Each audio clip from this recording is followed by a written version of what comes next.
Just wait a little bit, you're fresh and sour, your season came through. Strong enough, got a strong fit. Everyone was shooting up the game, got the end of the 15 pounds. You're calling your brand, what they call more. You said after this shit, our lives are about to change. But that second game, you guys are playing for us. Find yourself in the dog fight. 4-4, Air Force had just went down on one side, took the ball drop. Air Force recovered. You guys broke the 100 and called for it. Come, running back slips out of the backfield, man. He's coming down your side. Quarterback releases the ball to the running back catches it.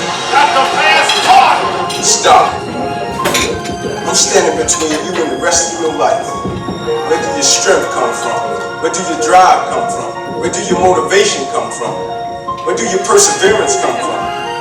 Everything that you've ever been through, everything that you've ever faced, you've had the ability to overcome. You've had the ability to persevere. Everybody that ever made a sacrifice for you in your life, everybody that ever believed in you, everybody that ever gave you an opportunity in your life, you can't let them down. And I can't stop you. I can't stop you. Even if I wanted to, I can't stop you because you're about to get stronger. Got the pass caught!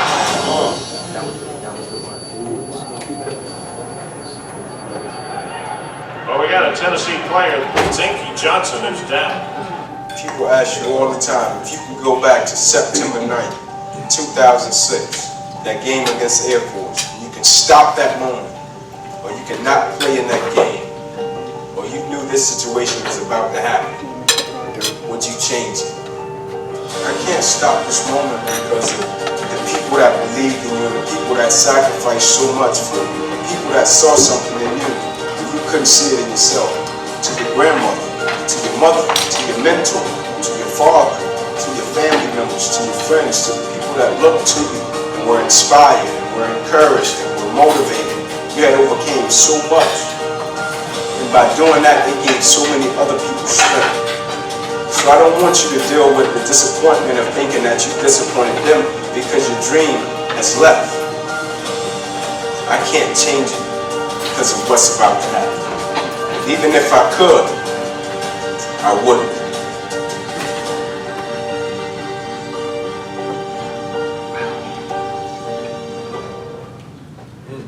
Our next speaker has been voted as having one of the most inspiring life stories of all time. It is a life story of someone that has overcome tremendous adversity and challenge again and again and again. In addition to all the positive inspiration you're going to hear, he is also one of the most humble people that I've ever met in my life. When I asked him if there's any highlights he wanted me to point out, he said, just mention that I'm a husband and a father. And without further ado, it's my pleasure to introduce Inky Johnson.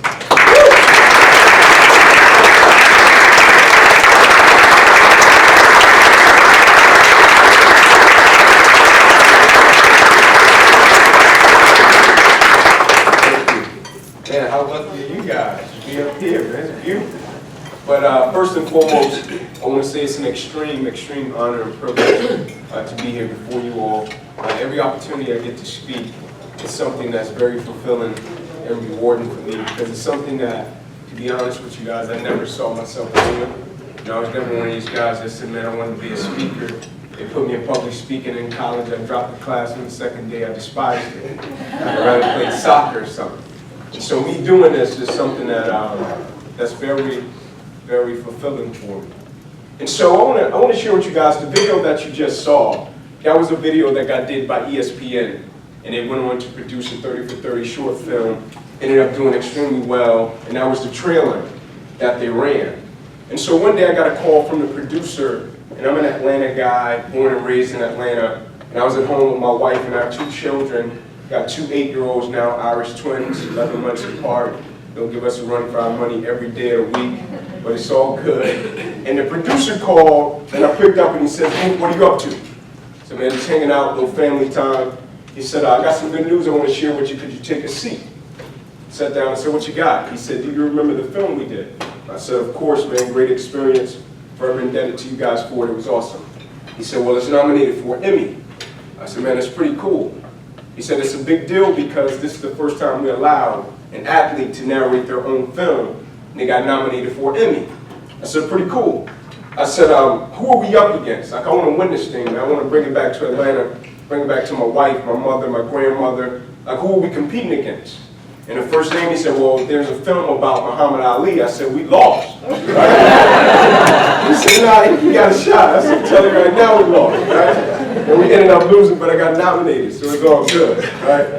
But I'm a guy, I appreciate every facet and every phase of life. Right? The ups, the downs, the adversity, the opposition, the successes, the failures, what some may consider to be lessons. But I hadn't always viewed life this way until the year of 2006, right? To where I was on this quest to make it to the NFL. I was a projected first-round draft pick as a cornerback out of the University of Tennessee.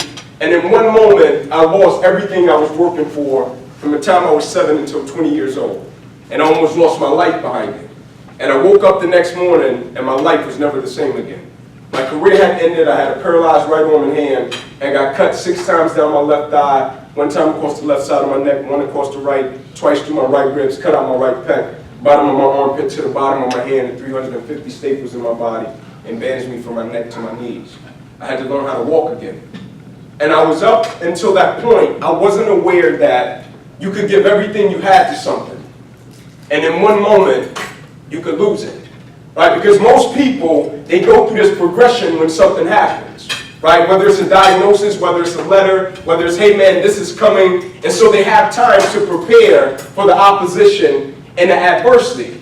And so there's a quote that says, you judge the character and caliber of a person, not by where they stand in times of challenge and controversy, but where they stand when opposition, adversity, and uncertainty happens. And so when things happen in my life, I look at it kind of with the perspective of, okay, life, what are you trying to teach me right now? Right? Life, where are you trying to take me right now? And so about 3 months ago, I landed in Seattle around midnight. Right? And when I travel, I usually get in town late, because I want to have breakfast with my family or dinner with my family or pray with my family. And so I kind of structure my travels around my wife and my children. And so I get in, and a guy picks me up from the airport, and we're talking. We probably say 5 words to each other. And so when we get to the hotel, I say to him, man, thanks a lot. I really appreciate it. He said, you're welcome. He said, I want you to know I'll be the guy that's picking you up in the morning. I said, great. What time would you like for me to be out? He said, 7:15. I said, I'll see you then. Next morning, I come down. We shake hands. We get in the car, and he's taking me to the venue where I'm scheduled to speak. I look up in the mirror, and the guy is crying. The guy's probably 60 years old. And so I say to him, sir, is everything okay? He said, yeah, everything is all good. He said, but I want to share a story with you. I said, what you got? He said, my normal job is not in transportation. He said, I'm not a driver. He said, my buddy owns the company. He said, but whenever he gets overwhelmed, he'll call and say, hey man, can you cover a shift for me?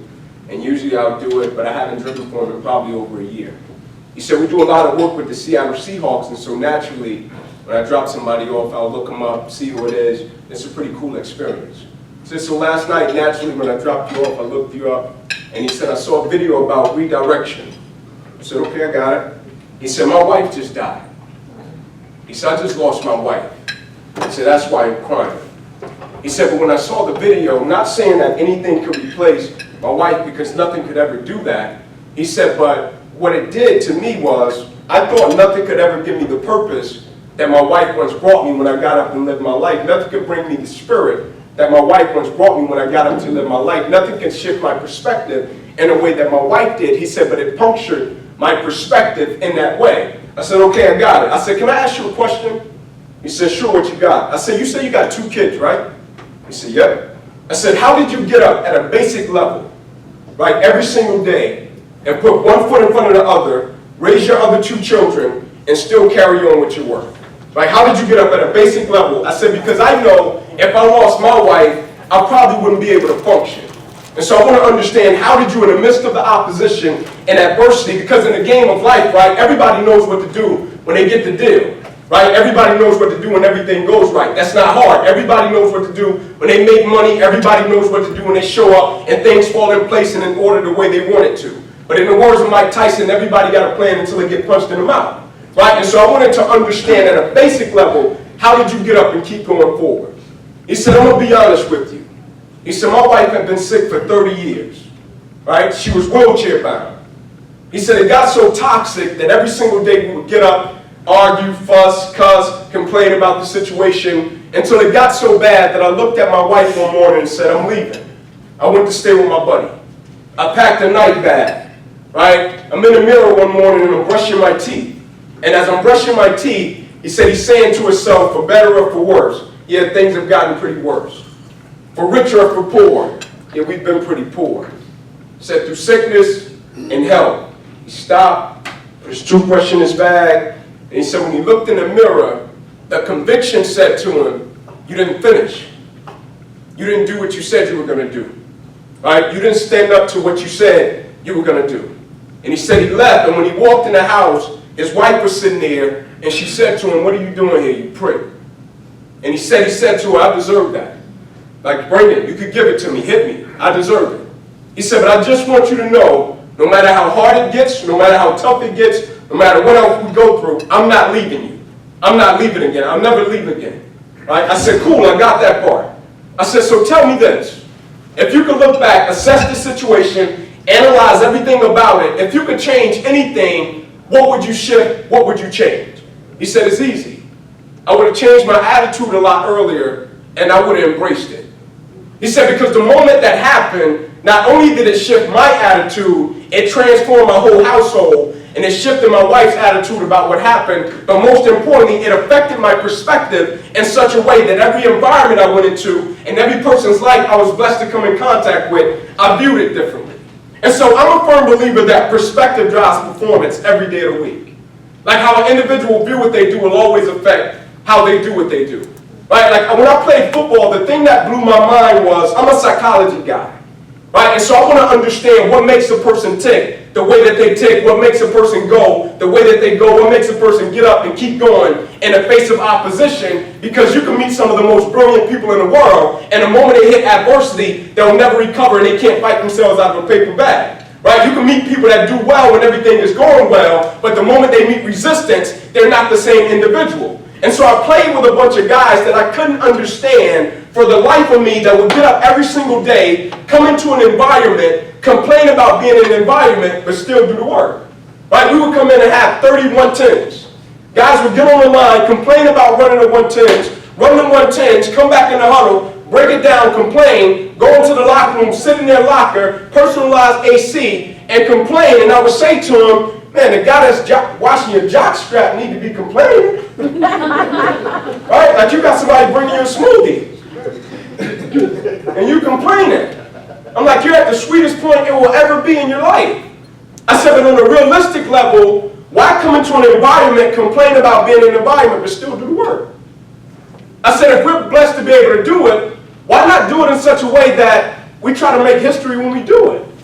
Why not put forth excellence every single day on a consistent level and look at it with the perspective of, I don't have to do it, I'm blessed to do it, and it affects the way that we go into it. Like if we got to do it anyway, why not do it in such a way that people say, man, if it's going to be done, that's the way that it should be done. If we got to touch it anyway, why not touch it in such a way that they say, man, if you're going to do it, why not give me everything you got? Right? I've never understood the mentality of an individual walking into a room and they count the hours and don't make the hours count. Right? Like I can't put my hands on something and do it in such a way to where I'm not giving everything I got to it. Because every single day I feel as if my legacy is on the line. Right? With everything I touch, with everything I do. I don't want somebody to lie to my son or my daughter or my wife one day on my behalf if I happen to leave this world and I'm not in their presence. Right? I don't want somebody to stand up and have to talk about me and lie, and you got a lot of people in the world and they do great and they got skill sets out of this world, but they get to a place that they become a public success, but behind closed doors they're a private failure. Not because they don't have the talent and the skill set, but the talent and the skill set has extended them to a place that their character can't sustain them. And so first and foremost, I want to make sure I got my character intact. That's why when he asked me, he said, do you want me to say anything about you in terms of the bio? I said, just I'm a husband and a father. Right? Because at the end of the day, that's the most important, and I can never consider myself to be great if I can't duplicate it in my children. Not saying that they have to be an athlete, but if I don't raise them in the right way, the greatest gift I can ever give to my two children is showing them that I love their mother. And so in everything I do, I value it in such a way that if I'm blessed to be able to touch it, how can I do it that it's a reflection of my wife and my two children, and my legacy is on the line? And so they asked Coretta Scott King a question years after Martin Luther King passed, and the question they posed to her was, why after he died, why didn't you ever remarry? She said, it's easy. It'll be an automatic downgrade. And the crazy thing about life is you see people, and I told this guy, I like to call it like a foolish arrogance, right? To where people act as if they're promised something, right? To where when you see people, they're like, I'll get to it next week. I'll get to it in 5 months, right? As if they're promised 5 months, right? And the thing that happened to me, I consider it to be the third best thing that's ever happened to me in my life outside of marrying my wife and having my two children. And for most people, their perspective when they see somebody go through something is automatically, well, what did they lose? Right? They automatically attract to the negative. Why did that have to happen to him? His career ended. I don't view it that way. Right? My perspective automatically goes to a place of what can I learn from it, what can I extract from it to apply to other areas and aspects of my life to make me somewhat of a decent individual. And so the thing about it was, September 9th, 2006, I had my paperwork that stated I was about to be an NFL draft pick. Right? And so when the injury happened, I'm an extremely detailed guy. Right? Like I studied every single thing. Like if I played against you and you were my opponent, I was going to study how many steps you took. I was going to study how many times you looked at the coach. What were your hand signals? I was going to study when you put your hands on your waist, what did that mean? You put your hand, I wanted to know everything about you. Right? And so in my life, I was the same way because I was never the biggest, fastest, strongest, and I didn't have to be. Only thing I needed was my last name and my work ethic, and that was enough for me. And so when the injury happened, I went back and I studied the whole day. From the time I got up until the time the injury happened. And I wanted to understand, did I do something that made this happen to me? And so I went back to the hotel and I said, man, I got up at the same time. I said, man, I did my push-ups at the same time. I said, we got to the stadium, I came out for pregame, I did the same drills. I said, man, I even listened to the same pregame music, right? Phil Collins, I could feel it coming in the air tonight. My joint, right? Listen to the same song, right? And I went out in this game, and it was the fourth quarter, and there was a little bit over 2 minutes left. Game is basically over. And we go in the huddle, and I say to my guys, I hope they throw the ball my way so I can end it. Right, so I can make the tackle, get this over with, separate the guy from the ball. I ask for the play. The play starts to unfold, and I'm standing there, and I say to myself, thank you, I got exactly what I asked for. And as I break to go make the tackle, as soon as I hit the guy, something different happened. It never happened to me before in my life. Every breath in my body leaves. My body goes completely limp. I had never felt that before. Been in a lot harder collisions. And when I hit the ground, I blacked out. When I came to, my teammates were standing over me. Said, Ink, get up, let's rock. Gerard Mayo, linebacker for the Patriots, linebackers coach for the Patriots now. I said, I can't. He said, what do you mean you can't? You always get up. I said, I can't move. There's a shock going from the crown of my head to the bottom of my feet. I can't feel anything. The shock eventually leaves and it stays in my right arm and hand. I'm thinking it's a stinger, maybe a broken arm. They roll me off the field, spine board, they get me to the ambulance. My father's standing there and I say to my father, Pops, I got it. Put it on him, right? He said, yep, but I think you got the worst part of this one. They roll me up in the ambulance. They said, we'll take you over, run a couple tests. Football, things happen. They take me, they run their tests. My mother comes in. She kisses me, she says a prayer. Says, Inky, you'll be good. It's football, things happen. And my mother is going to exit the room, and I'm watching my mother exit the room. And as soon as she steps out of the room, head doctor comes running from the opposite side, and he's screaming.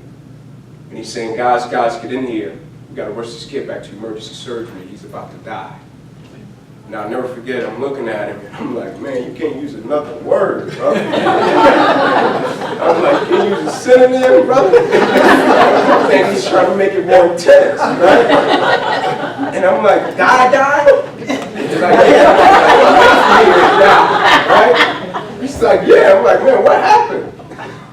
ruptured, there's a claving artery in your chest, you're bleeding internally. He said, we got to rush you back, take the main vein out of your left leg, plug it into your chest in order to save your life. He said, oh, I guarantee you, you won't be here no more. I said, let's go. And the next morning I woke up, it was probably top 3 most disappointing moments in my life, and it didn't have anything really to do with football. Right? It had everything to do with, I felt as if people were standing over my bed and reading me my eulogy because I couldn't play football.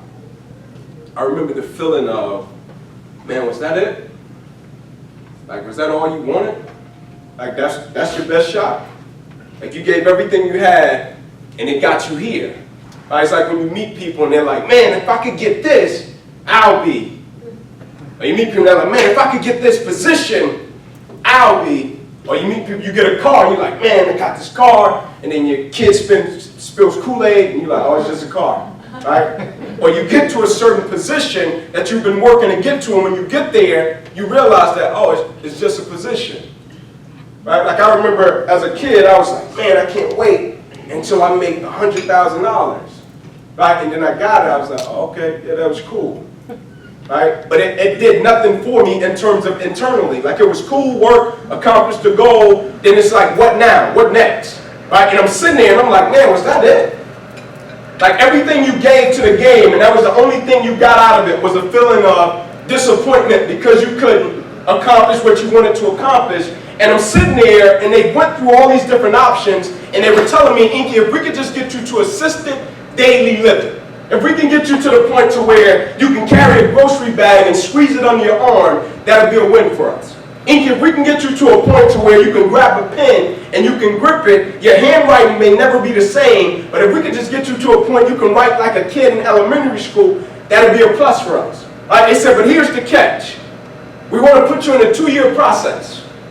And at this point, I got 6 cuts down my left thigh, 1 cut across the left side of my neck, 1 across the right side, twice to my right ribs, had cut out my right pec, bottom of my armpit, 350 staples in my body. This ain't lip service. They said, we can order you every piece of equipment on the face of this planet, send you back and forth from Knoxville, Tennessee, to the Mayo Clinic, to the best physicians in the world, and let them try everything out. I said, all right, cool, what's the catch? They said, there's no guarantees. They said, we can't guarantee you anything.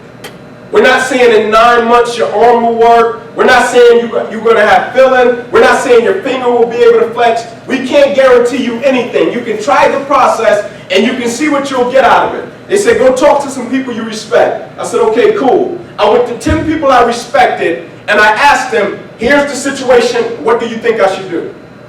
Every one of them said, don't do it. I said, why? They said, I can't guarantee you anything. I said, that's the only reason? It's like, yeah, it'll crush you. It can't guarantee you anything. And I got it. Right? For most people, that's how they operate. Right? They go into a situation, and if you can't guarantee them something, whether you're asking something of them, if you can't guarantee them something, they're like, no, you're not guaranteeing me anything. Right? And I get it, but I thought courage was the ability to start something without any guarantee of success. I had to do this process for 2 years, 5 to 6 days a week. And a funny thing happened. As I was going throughout the process, I would get up off the table after rehab, and I would say, man, are you seeing anything? They would have an air balloon one day for me to blow in. One day they'd have an arm skateboard, right? And every time I would get up, the doctor would say, nah, Ink, just come back tomorrow.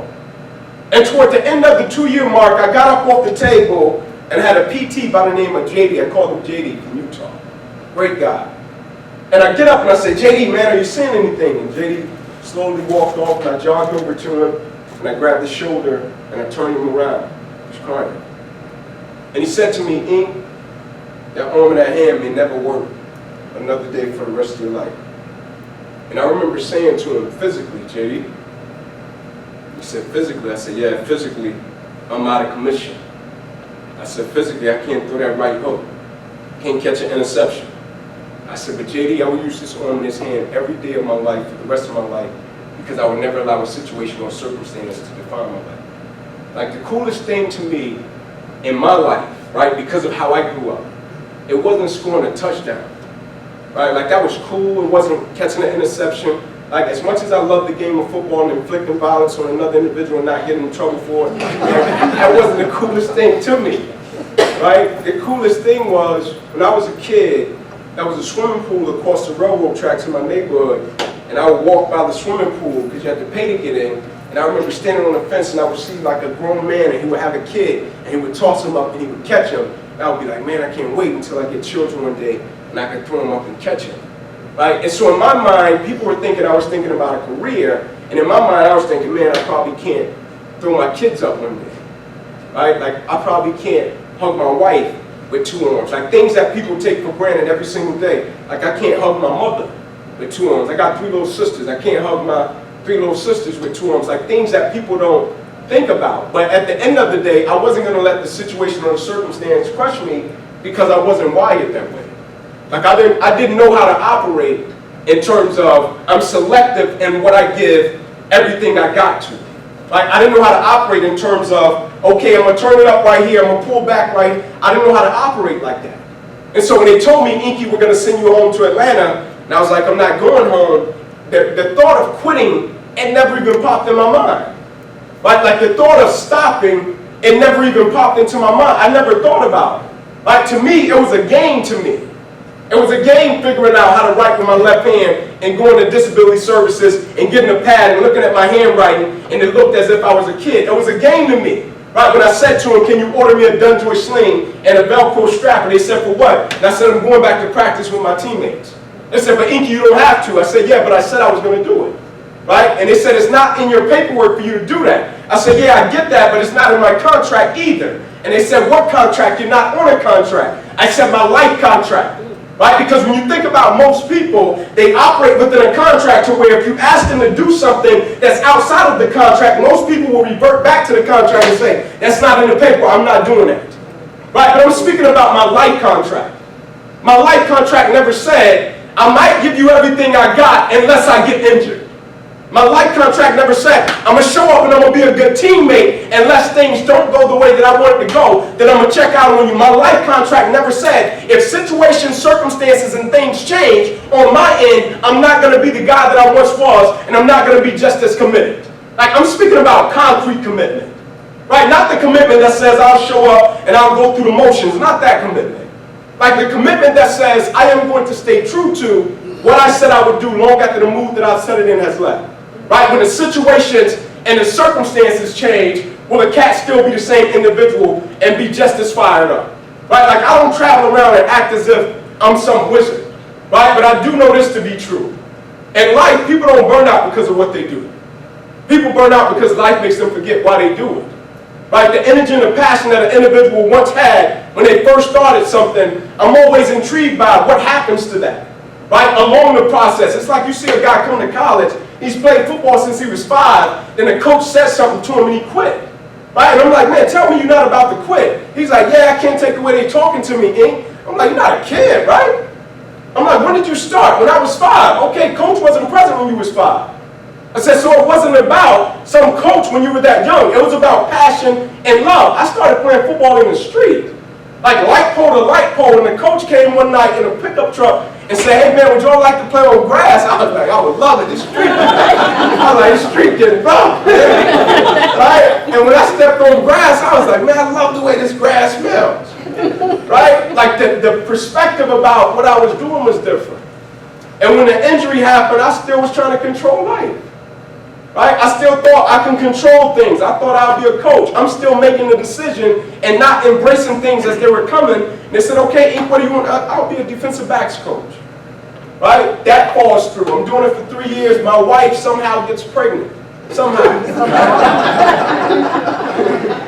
I try to jump out ahead of life again. I said, okay, I'll move back to Atlanta and I'll work at the rec center in my neighborhood and do curriculums for the kids.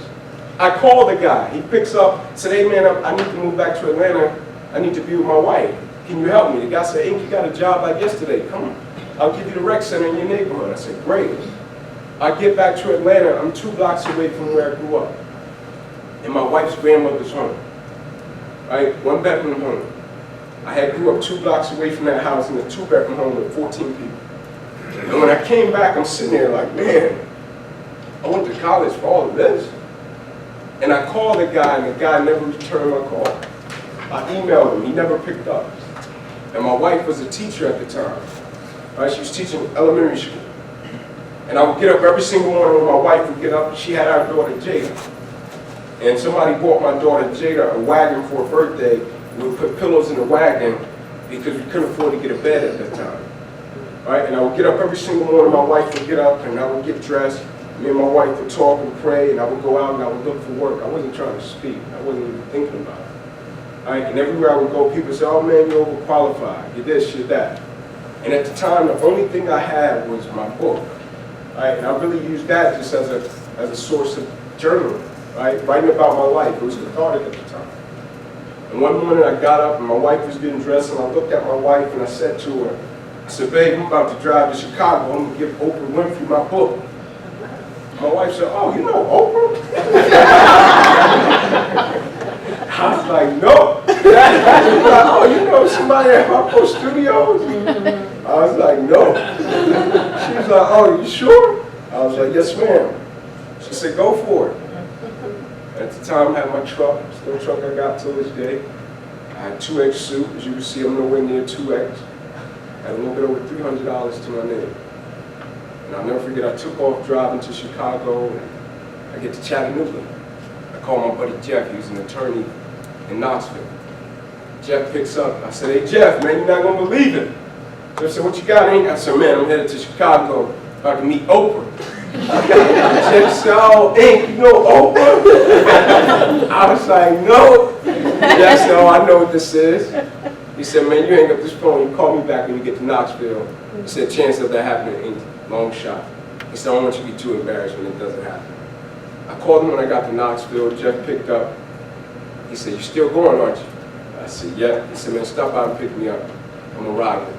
I don't want you to be too disappointed." Jeff doing really well. And so I picked Jeff up. We get to Chicago that night. Jeff is at the front desk, he's prepared for the room. He said, "Inky, you want me to buy you a room?" I was like, "Nah, Jeff, I'll sleep on the cot in your room." Right? We get up the next morning. I go to the front desk, I'm asking for directions. Jeff is standing in the corner, and he's about to go work out. And so when I get the directions, I'm about to go out of the door, and Jeff says to me, "Ink, wait." I said, "I'll go, man. I'll pay for us a taxi. I just don't want you to be too disappointed when it doesn't happen." Right? And we get to Harpo, and this was when Oprah's last shows were happening. Right? And so the studio was huge, right? And there was people everywhere. So we get out of the car, and Jeff says to me, "Ink, I'm gonna go across the street to this coffee shop. I'm sure this won't be long. I'll see you in a minute." Right? I said, "All right." And so I'm walking around the building, I got my book, and every door that would open, I would run into it. And I would say, "Hey man, I'm Inky Johnson, drove up from Atlanta, I want to get Oprah my book." They said, "Get out of here, we don't do that. Get out of here." And I was like, "Man, you're rude. I thought you were gonna give away cars." Book, man, right? And so they kicked me out, right? And I got so frustrated, right? And I went around the back of the building, and I sat there, and I'm like, "Man, my wife will chew me out when I get home." Right? And I get up, and I go around the side of the building, and there was a gentleman sitting on the curb, right? Looks to be homeless, and everybody had went in the building at this point. And I go and I sit down beside him, and I said, "How you doing, man?" He said, "Man, I'm great." He said, "How are you?" I said, "Man, I've seen better days," right? The irony of the situation. And I look up, and coming down the sidewalk was Oprah and her security guard. And I stand up, fix my suit, say, "Here we go." And I start walking toward her. In my mind, I'm thinking, surely she's going to send the security up, get me out of the way, and that'll be it. And so as I'm walking, she's continuing to walk, her security is continuing to walk. She walks directly to me and she grabs my suit. She said, "Hey, this is a nice suit." I said, "Hey, I'm Inky Johnson. Drove up from Atlanta." I think she's trying to see if I had a knife or a gun or something. Shaking me down, right? And I was like, "I drove up with my book. I just wanted to get you my book." And she grabs it, and I said, "Can I take a picture with you?" She's like, "Sure, let's do it." And we take the picture, and she said, "All right, I got to get in and do my show." And she's walking off, and my boy Jeff is running. He's like, "Ink, tell her to wait." I'm like, "Nah, you ain't believe," right? And I was joking with him, right? And I went to walk off, and her security said, "Hey, little man, wait." And I turned around and he said, "Come here, I want to tell you something." And I walked back over to him. He said, "I just want you to know what just happened never happens." He said, "I'm not telling you you're going to be on a show, no Super Soul, no book club. I'm not saying any of that." He said, "I just want you to know what just happened It never happens. Usually she'll send me up, say, clear them out, tell them to send this here, and she really doesn't get it. He said, so I just want you to know what just happened never happens. I said, thank you, man, I really appreciate it. I walked off, I sent the picture out, right, to friends, to family. I put it on social media. Everybody's response was, hey, Ink, you gonna be on the show? You gonna be on the book club? I was like, I don't know, man, I really don't care. They was like, what do you mean you don't care? I said, this moment wasn't about that for me. Like, I wasn't leaving really to try to go and get on the show. That wasn't it. I said, this was about fortifying my faith and put myself in a situation to see could it really happen. And I felt as if I could leave Atlanta and say I'm going to Chicago to meet Oprah Winfrey, life conspires in such a way to where it puts me directly front and center with her and puts my book in her hand. It puts me on another level mentally in terms of not only my faith, but my drive and my dedication and my commitment and my sacrifice. And within 9 months, I had my family our first home. Like, it changed my life. It made me look at things differently. I've been speaking for 13 years. I've never handed out one business card. Like, every deal I've ever did, I never went to a person and said, hey man, can you please hire me? Like, I don't operate that way. Right? I feel as if this is my purpose and my calling, and this is the reason I've been put on this earth. And so if I feel as if this is the reason I've been put on this earth, I firmly believe in anything a person does, many are called, but few are chosen. Right? Many are called to do certain things, but few are chosen. Right? And I firmly believe you all are amongst the chosen few with what you've been blessed to be able to do. It's like when I played football. I used to think in terms of, man, you know how many guys wish they could do it the way I do it and play football and the sports that we're able to play, but something happened in life and they can't do it? Right? Looking at it in terms of with the perspective of, I don't have to do it. I get to do it. And so when something is approached as if it's a privilege, people view it differently. Right? They don't just look at it in terms of a transaction. They don't look at it just in terms of a deal. Right? That's why everywhere I go, somebody stops and say, hey man, I really appreciate that. I'm like, man, thank you. Right? If I'm walking through the airport and a guy stops and says, hey man, I showed your video to my son. Thank you. Right? And I mean it from the bottom of my heart because I know you didn't have to do it. But you get people that get to a certain level in life and they're so arrogant. Like, people are so arrogant, man. Like, they get a certain amount of money and they think can't nothing happen to them. Right? People are so arrogant, they get a certain position and they feel as if they don't value people based upon a number that's in a bank account. Like, people are so arrogant. Right? They feel as if the ball bounces their way a couple of times, I'm good. Like, me and my wife got 3 homeless shelters, like downtown Atlanta. Right? And the first time I took a group in there, we stopped in the parking lot and I said, tell me your thoughts right now. Y'all says, irresponsible. Right? Drugs. And I get it. Right? That's the preconceived notion. I get it. Then we walk in and he meets a guy, and the first guy he meets, he said, man, what you doing in here? He said, a house fire. I lost my whole family. I'm transitioning out. I got a job. You meet a lady, what you doing in here? Domestic violence. This is the only place I can go, and they can't show my face. Right? I'm transitioning out. It's a time frame. I got a job. I'm in the hospital. I just lost my grandmother. I'm on an elevator. A lady gets on, and it's me and my 2 younger cousins. Right? The only ones in our family that went to college. And the lady gets on and she taps my shoulder and she says, hey, how you doing? You don't remember me? I said, no, ma'am, I can't say I do. She said, you and your wife sat across the table from me and my daughter at the shelter. I work here now. Right? And I looked at my cousin and I said, that's what life's about. Right? That's what your grandma wanted us to represent. Right? In terms of what we do. You think about the tragedies that happen. You think about what happened in Houston. Right? And when you look at a tragedy and something happens, like, I don't like to see people go through pain. Right? I don't like to see people encounter misfortune. I don't like it at all. Right? But when you looked at what happened in Houston with the floods, the beauty of the opposition was this. When people showed up, nobody showed up and said, what's your political background? Nobody showed up and said, how much money you got? Nobody showed up and said, oh, what neighborhood you stay in? You got a boat? Nobody showed up and said that. When they asked, did you have a boat? They said, you got a boat? Yeah, I got a boat. There's some lady stuck in his house. We need to go and help her. You got some water? Yeah, I got some water. There's some people over here that need our help. We need to go and help them. Right? The foolishness no longer mattered. Right? The little perspective about, oh, I'm better, that no longer mattered. People showed up and they cared about what was true and what was real. I just want one thing from people. Right? Like, I'm not a speaker that travels around and try to tell people how to do what they do. I wouldn't disrespect you in that way. I know you could do it like it's nobody's business. I know you probably trained your whole life to do it. Right? I know a lot of work and sacrifice went into that. I honor and I respect that. Right? The only thing I want from you is this. Let's never allow life to make us forget why we do what we do and why we tick every single day. Let's never get to the point of contentment to where we don't value and we don't look at it as a privilege. Let's never get to the point to where we get up every single day and we go into a space and we count the hours and we don't make the hours count. Because I guarantee you, people don't burn out because of what they do. People burn out because life makes them forget why they do it. The passion that they once possessed when they first started. It's a beautiful thing. When you see people when they first start something, they're on fire and they're unstoppable. Then they get along the process and the journey and something happens, they're like, man, bump that, I'm not showing up. All right? But what if somebody needs that? I firmly believe every single day of my life is somebody that's dependent on me. Whether I know them or not, I got a responsibility. And my responsibility as a man is to give you excellence when I'm in your presence. With everything I do, with everything I'm blessed to be able to touch. Let's never, ever become the people in this world that are public successes, but behind closed doors, they're private failures. Not because they don't have the talent and the skill set, but because the talent and the skill set has ascended them to a place that their character can't sustain them. Let's do it in every aspect. Let's be great in our careers. Let's be great with our families. Let's be great with our service. There's a quote that says, life's most persistent and urgent question is, what are we doing to help other people? I think that's our legacy. That's my time. God bless you all.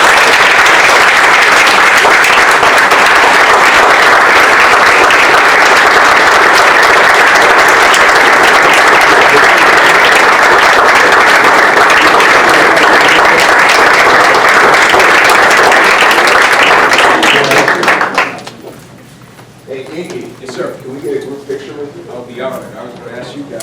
Yeah. I'm glad you asked it.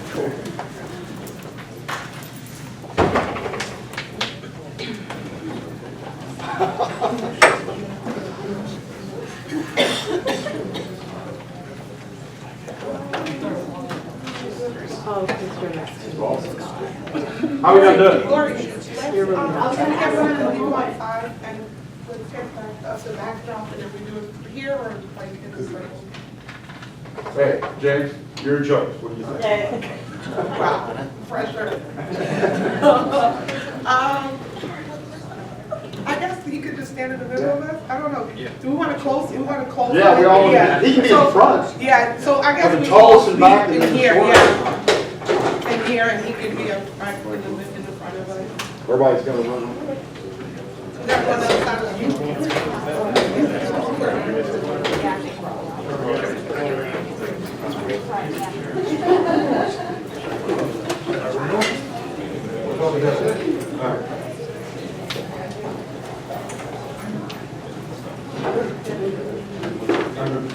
Hey, Janice, where are we all going? This way? Yeah, this is Send that to me. I'll send it. I'll send it. Yeah. You got in this. I think everybody's gotta come in front of the projector. In front of the yeah, you guys all need to come in front. I was like, other than that. I've never been in the back because I'm the shortest in any environment. I like to hide in the back. I'm short. Okay, so tall people. Scott H. Perfect. All right, you said that. Step back to it, make sure we get all of them.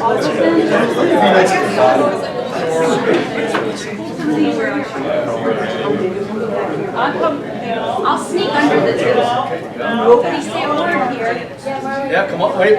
We got it. Hey, where side of you had your phone from? There you go. Thank you. Come on in, come on in. I'd like to hide behind the curtain. What? No. Let's go. I need you to squeeze in just a little bit more. You're fine, you're fine. like You we can love see each the other. see the cameras. You can see her. Oh, perfect. Okay. Very nice. Take a couple.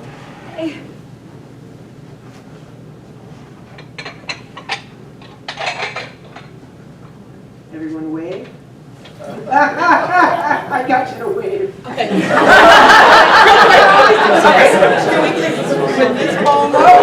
that again. Yes, I will. Do that again. That was great. Uh-oh. No, you're waving. Wait a minute. We need to get us back.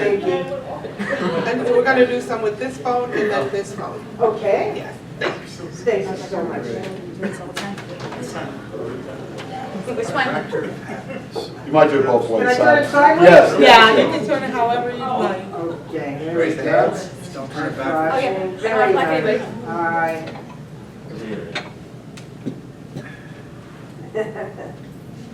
Okay. All right. Okay, one more photo. Oh my God. Lordy. I like how you just keep holding it, hold the pose. Okay.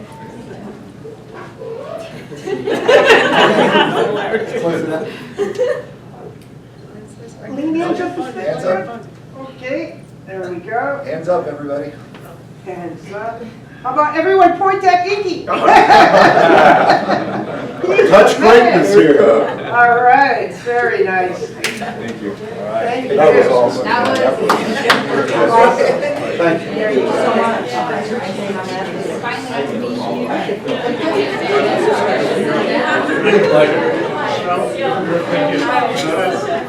That was good. Thank you so much. Thank you.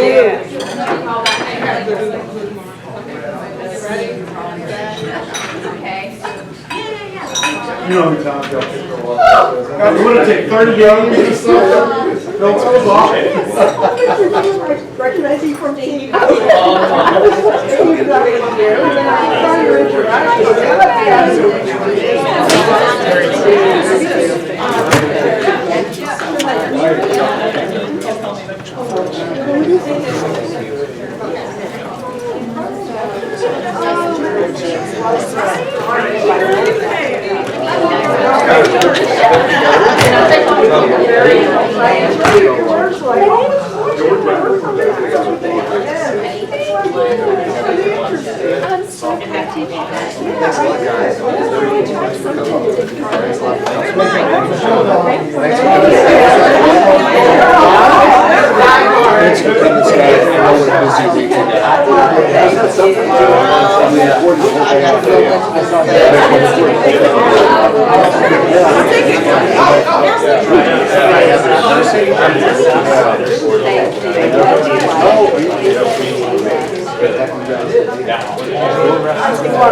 Hi, Bridget. Nice to meet you.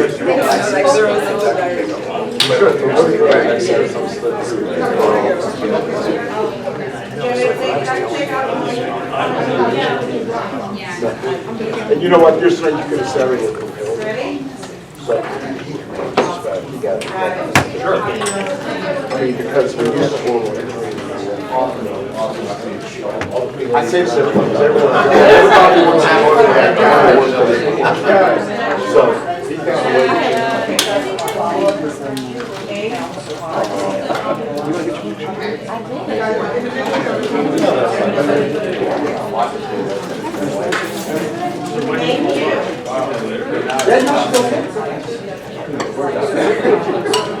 you should get it with your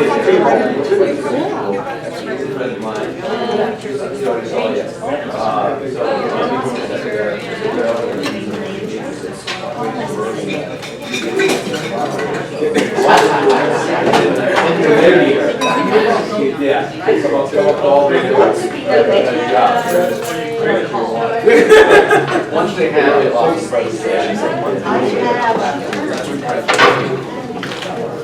That's it. I'll do. This is good. Sorry, sorry, my cousin referred me to my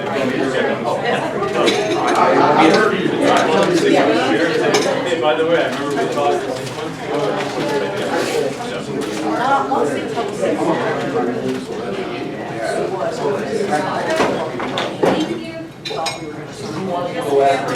Well, the fair brothers, that's enough. Okay, well, they're up to it, they're not ready to start.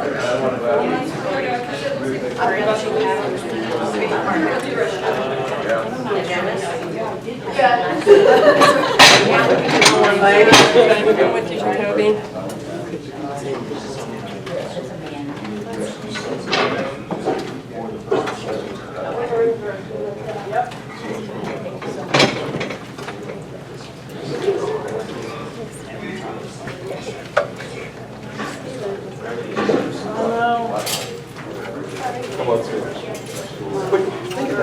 Everybody, just like, let's talk about it. Toby's